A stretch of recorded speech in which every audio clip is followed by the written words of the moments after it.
আসসালামু আলাইকুম। সবাই কেমন আছেন? আজকে আমরা যাইতেছি প্রচন্ড রোদ। এই রোদের কারণে এখন যাইতেছি আমাদের পুরান বাড়িতে আম পাড়ার জন্য।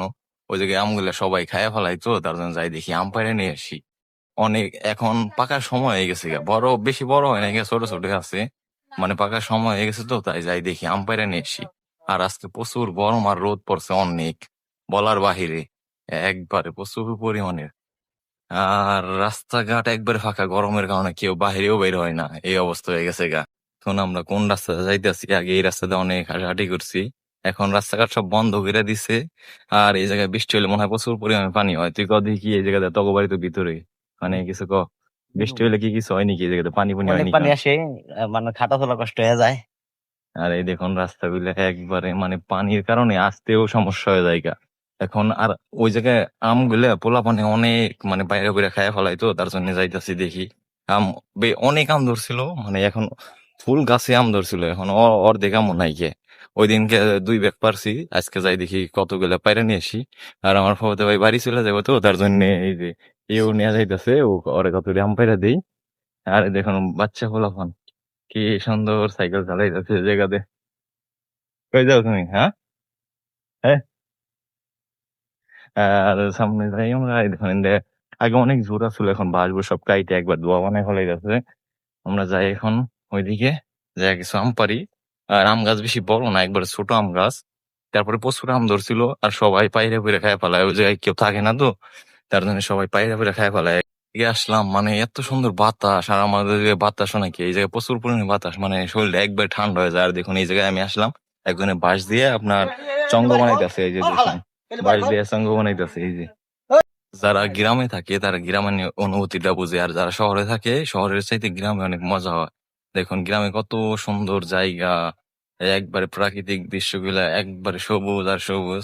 আর এখন আমরা আর অল্প একটু, তাই আম গাছের নিচে যাবো, আর আপনাদের দেখাবো আম গাছটা। চলুন। আর দেখুন ওই জায়গায় আপনাদের দেখালাম একজনে বাঁশ দিয়ে চঙ্গ বানাইতেছে, মানে আদিমকালের যুগের মতো এখনো বাঁশ দিয়ে চঙ্গ বানাইতেছে। এই যে আমরা এসে পড়ছি আম গাছের নিচে। এই দেখুন এই আম গাছটা প্রচুর আম ধরছিল, কিন্তু এখন আপনার আমগুলা প্রায় অনেক পোলাপানি পাইরা খায় ফেলা। এই যে দেখতে পারতেছেন বেশি বড় না আম গাছটা, এখন বেশি আম নাই, কি অল্প আছে, তাও উপরে সব। এই দেখতে পারতেছেন এই যে এনে 3-4টা আম গাছ আছে। এই আম গাছটা আপনার ছোট ছোট, আমার এই আম গাছটা অনেক বড় বড় আম ধরছে, অনেক ভালোই লাগে। এই জায়গায় আপনারা দেখতে পাচ্ছেন এত সুন্দর বাতাস। আর একটা সময় এই জায়গায় মাসালি বানাইছিলাম, মানে অন্য মানুষের কারণে এখন আর মাসালিও বানানো হয় না। মানে মাথার বানাই এই জায়গায় বসে থাকতাম, বাতাস প্রচুর পরিমাণে। আর ওই দিন এই জায়গায় অনেক জঙ্গল আছিল, ওগুলো সব কেটেছি, এখন বাতাস আরো সুন্দর মতো আসে একবারে। আর এই ধান ক্ষেত দেখতে পারতেছেন, আর কিছুদিনের মধ্যে ধানগুলা সবাই কাটবো, ধানগুলা পাইয়ে গেছে গা। আর ওই দেখতে পাচ্ছেন ওটা হলো ট্রেডিং সেন্টার, যারা বিদেশে যায় ওই জায়গায় ট্রেডিং ট্রেডিং দেয়। আর ওই ওই সাইডে দেখতে পাচ্ছেন ওটা মেন রাস্তার সাথে ট্রেডিং সেন্টারটা হয়েছে। দেখাই এই জায়গায় আমরা কি কি গাছ বুনছি। এই দেখুন কাঁঠাল গাছ, কাঁঠাল গুলা ধরছে, মানে এখন বাংলাদেশে কাঁঠাল কেউ খাইতে চায় না। দেখুন কত সুন্দর সুন্দর কাঁঠাল, কিন্তু কেউ খাইতে চায় না।